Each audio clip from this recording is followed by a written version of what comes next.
আসসালামু আলাইকুম। যারা আমার ভিডিওটা দেখছেন সকলকে আন্তরিক শুভেচ্ছা অভিনন্দন এবং আমার চ্যানেলে যারা নতুন অবশ্যই চ্যানেলটি সাবস্ক্রাইব করে আমাদের সঙ্গে থাকবেন। দেখুন আমাদের যশোরের লতিরাজ বাড়ি একের লতিগুলো কেমন লম্বা এবং মোটা। অনেকেই জিজ্ঞেস করেন যে ভাই আমাদের লতিগুলো শুধু চিকন হয়। এটা হচ্ছে ভুল ধারণা।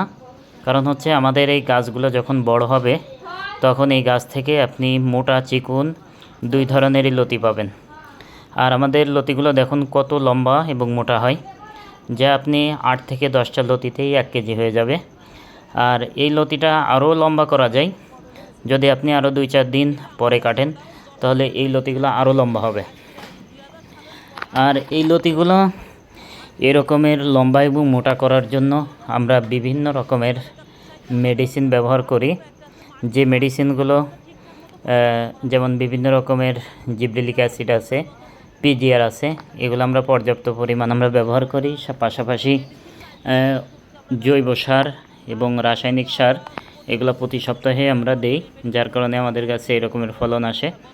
আর গাছ যত বড় হয় সারের পরিমাণটা তত বেশি লাগে। কারণ হচ্ছে দেখুন এত পরিমাণ লতি যদি বড় করতে চান তাহলে কি পরিমাণ সার, ওষুধ, মেডিসিন ব্যবহার করতে হয়, তার কারণে এই রকমের ফলন। আরও আমরা বিভিন্ন রকমের মেডিসিন এগুলো ব্যবহার করি, যার ফলে এরকমের ফলন হয়। আর গাছগুলো হচ্ছে আমরা সারি থেকে সারির দূরত্ব দেই 16 ইঞ্চি, আর লাইন থেকে লাইনের দূরত্ব দেই আমরা হচ্ছে 26 ইঞ্চি। মানে একটা গাছ থেকে আর একটা গাছের দূরত্ব আপনারা 16 ইঞ্চি দিবেন, আর একটা লাইন থেকে আর একটা লাইনের দূরত্ব 26 ইঞ্চি দিবেন। কারণ হচ্ছে লাইনের ফাঁকাটা একটু বেশি হলে ভিতর দিয়ে আমরা চলাফেরা করতে পারি। এই যে দেখুন আমাদের গাছে কি পরিমাণ মোটা এবং চিকন লতি হয়েছে। আর এই চিকন আর মোটার সমন্বয়ে আমাদের গাছে সবসময় লতি থাকে। আর লতিগুলো হচ্ছে আমরা প্রতি সপ্তাহে কাটি। যদি আজকে শুক্রবারে কাটি তবে আগামী শুক্রবারে আবার লতি কাটা লাগবে। আর আমাদের লতিগুলো দেখুন কত মোটা মোটা এবং কত লম্বা হয়ে থাকে। আর এই লতিগুলো হচ্ছে যশোরের লতিরাজ বাড়ি এক।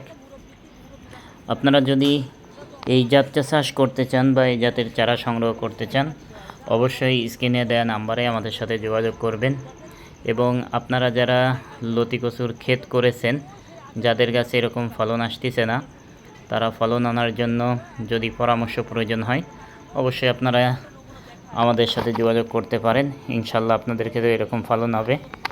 আর লতির ফলন আনার জন্য হচ্ছে সর্বপ্রথম গাছ যখন ছোট থাকে তখন লতিগুলো কাটিংয়ের মাধ্যমে আমরা লতির ফলনটা বৃদ্ধি করি।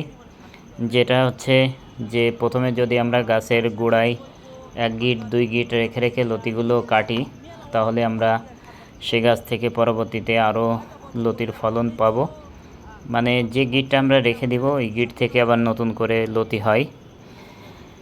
তাই যারা নতুন চাষি আছেন তারা যখন এই চাষটা করবেন অবশ্যই কিভাবে লতিটা কাটতে হয়, কতটুকু রেখে কাটতে হয়, এই দিকগুলো আপনারা খেয়াল রাখবেন।